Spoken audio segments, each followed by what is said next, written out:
Good morning. Welcome to your Sunday morning, early morning intuitive guidance. I'm Dr. Bonnie Nussbaum, America's kick-ass coach and psychologist, and I was just reading up on Facebook is launching new pages in 3 days. And apparently one can decide whether or not one wants to keep the new page set up or revert to the classic pages. But if one does, any content created between the time you tried the new pages and going back to the classic pages will be lost unless you download it. Complications. Anyway, good morning, Mara. Glad you are here. I'm Dr. Bonnie Nussbaum, America's kick-ass coach and psychologist, and we have some lovely words today. Good morning, CJ. Welcome, welcome. Our card deck is the Allowing Prayers deck by Siobhan Nash.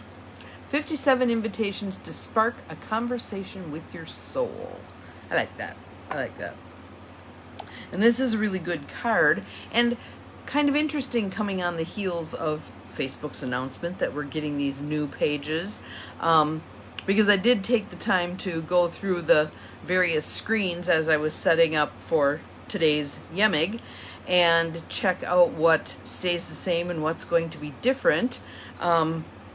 I guess my biggest concern is the losing content. Good morning, Mary. Welcome, welcome. And welcome to whomever else. There's a couple others of you. Looks like you've popped in.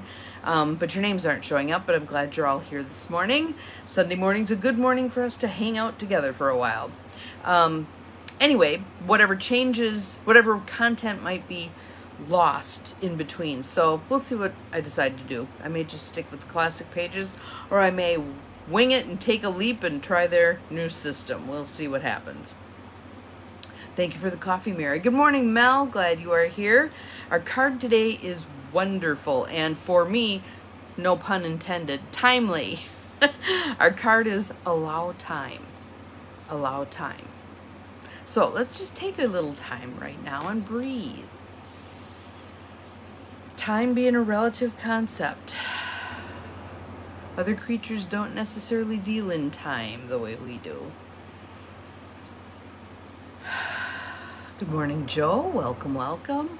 And what's good about realizing that time is a construct we've created that gives us the opportunity to make some changes to that concept of time, should we choose.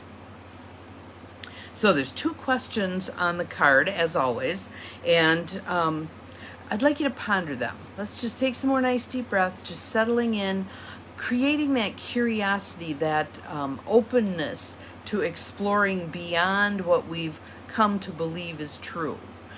Most of us have a fixed concept of time. Time goes past, here's how we count time, blah, blah, blah. But not all creatures look at time the same way we do. It's a man-made construct. So here are our 2 questions. I want you to ponder them. And if some of you would like to put comments in the feed, that would be great grist for the mill. I'd love to get a conversation going about this. So our card for today is allow time.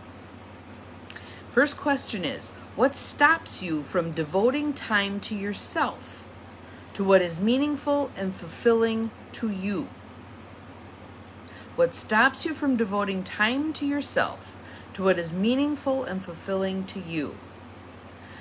I will tell you one of the big ones in my world, and I've been tackling this for a while now, is somehow I created a belief that you have to get all the work done first, then you can play.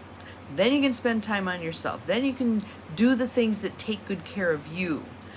That needs to change, and I've been definitely working on that. So my morning routine now is, yes, there's still walking the dog, but I get value out of that also. It was a beautiful morning this morning, nice and cool. The birds were very happy because it rained last night, so they were really enjoying their morning. And they shared it with us loudly. But the things I do in the morning, spending time with all of you on YEMIG, doing my meditation, my Deepak Oprah meditations, doing my journaling, doing my cacao ceremony, those rituals, those things that I do every day, those are all for me. Those are all for me. And the work is going to wait until those things are done. So there's one way that I have not continued to allow duty, an obligation to interfere with taking care of me. Taking care of me. So what about for you? What stops you from devoting time to yourself, to what is meaningful and fulfilling for you? And a Sunday is a great day for us to take a look at this, because many people do practice Sunday being a day of rest. So this is a great day to look at this and see what is it that interferes on the rest of the days of the week with you taking time for you. The second question is, what would you do if you embraced the truth that you are worth your own time? What would you do if you embraced the truth that you are worth your own time? One of the things I might choose to do is make one of my famous little cards and put it on one of my clips that says, Bonnie, you are worth your own time. You are worth your own time. What would you do if you accepted that truth that you are worth your own time? Maybe it would get to the point where you were more willing to invest your time instead of spend your time. There's a big difference. There's a big difference. And actually I just read, so this is, again, the synchronicities that happen when the universe is trying to make a point to us. I read a blog post by Chip Conley yesterday that was about this very concept, that concept of investing time as opposed to spending time. That's the same thing, that can branch into many different things. Good morning, Beth. And it looked like someone else maybe rolled past really quickly and I didn't get to catch your name, but I'm glad you're all here because I think this is such an important thing for us to take a look at. Many of us do time as a default. We just kind of allow time to pass, we kill time, we waste time, etc., etc. What if we viewed it from that perspective of time as a precious commodity? How do I choose to invest it? What would I like to do? I love sitting and reading a book. Some people would consider that a waste of time. I actually read something yesterday. Where was that? That 90% of Americans don't read. They don't. I'm the person with the stack of books everywhere. And there's actually a Jim Rohn quote that I've got sitting on my desk. I'll show you the little card.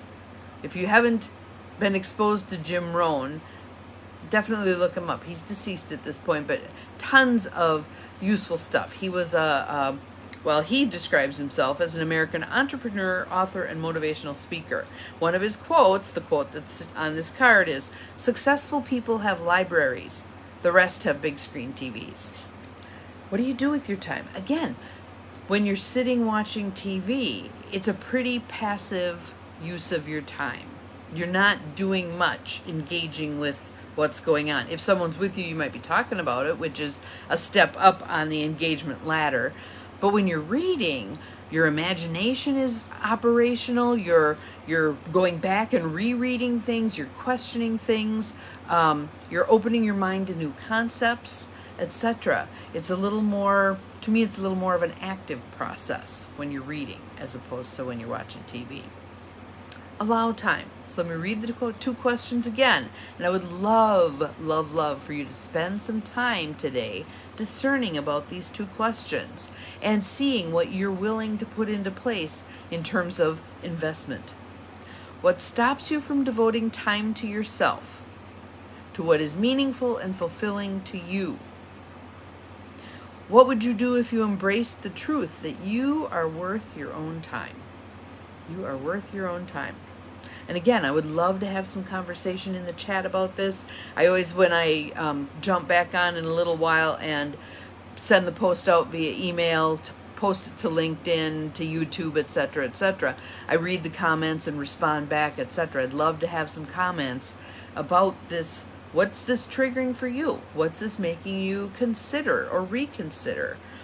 Can you at least grab that concept of your time as something you can invest instead of spend? Even just going with that, I think, would be a huge leap forward for most of us. So again, what I'm working on is disconnecting that old belief that doesn't serve me that I have to get all the work done before I can have any fun, take time for me, etc., etc. What about for you? Have an awesome day. See you again tomorrow. Remember, you're capable of far more than you think you are. Bye-bye.